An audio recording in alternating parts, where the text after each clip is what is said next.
Handa na ba kayo sumugod sa barangay ninyo? Panoorin nyo to. Attorney G, anong tamang proseso kung sa barangay ako magrereklamo?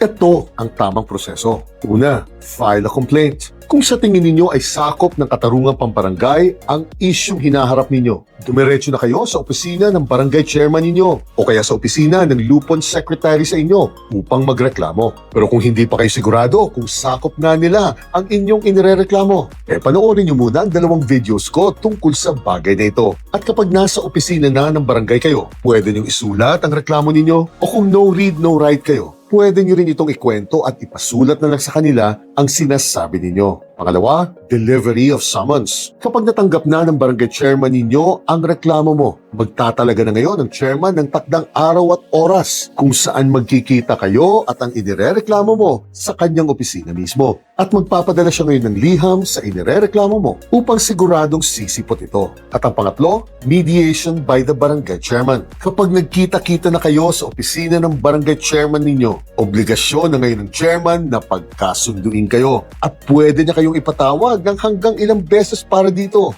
Ngunit hindi pwedeng lumagpas sa 15 araw ang buong mediation process ni chairman na ito. Dahil ang pang-apat ay conciliation and arbitration by the lupon. Dahil kapag umabot na sa 15 araw mula ng unang ipinatawag ni chairman kayo at hindi pa rin kayo nagkakasundo, i-refer na kayo ngayon ni chairman sa lupong tagapamayapa sa inyo at papipiliin kayo ngayon ng lupon chairman ng 3 miyembro mula sa mga hanay nito at sila ngayon ang magiging pangkat tagapagkasundo na hahawak ng kaso mo. At meron din 15 araw ang pangkat na ito upang pagkasunduin kayo. At pwede lang nilang i-extend ng hanggang 15 araw pa ang prosesong ito. Dahil tandaan nyo, anytime ay pwedeng tapusin ang prosesong ito kung halata nang hindi kayo pwedeng magkasundo. Dahil wala namang nakasaad sa batas na dapat bigyan kayo ng 2 o 3 o kahit ilang pang pagkakataon ito upang kayo lang ay magkasundo bago nila isara ito. At kapag hindi na ayos ang reklamo ninyo, may karapatan na kayo ngayong humingi ng certificate to file action upang maiakyat na ninyo ang inyong kaso sa husgado. Bukas, pag-usapan naman natin ang mga isyong bumapalot sa katarungang pambarangay law.